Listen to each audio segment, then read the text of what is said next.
Ice cream வந்து 20 வெள்ளி, இது வந்து 15 வெள்ளி. ஸோ ரீசெண்டாக நானும் என் ஃபேமிலியும் வந்து கருப்பு படம் பார்க்க போனோம். ஸோ அப்போ வந்து பெட்ரோன் இடத்துல நின்று இந்த ஐஸ்கிரீம் என்னோட வித்தியாசமாக இருக்குது, ஃபர்ஸ்ட் டைம் என் லைஃப்பில் கேஎஃப்சி ஐஸ்கிரீம் பார்க்குறேன்.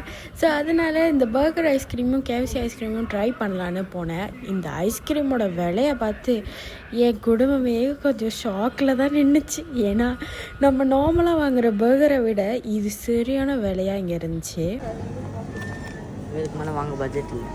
ஸோ கடைசி நாங்கள் அந்த பர்கரையும் அந்த கேஎஃப்சியும் வாங்கிட்டோம். ஸோ இப்போ வந்து அந்த கேஎஃப்சி வந்து ரவீன் ட்ரை பண்ணுவான், அண்ட் தென் அந்த பர்கருக்கு வந்து நான் ரிவ்யூ கொடுப்பேன். இந்த ஐஸ்கிரீம் வந்து ரவீன் ட்ரை பண்ணுவான்.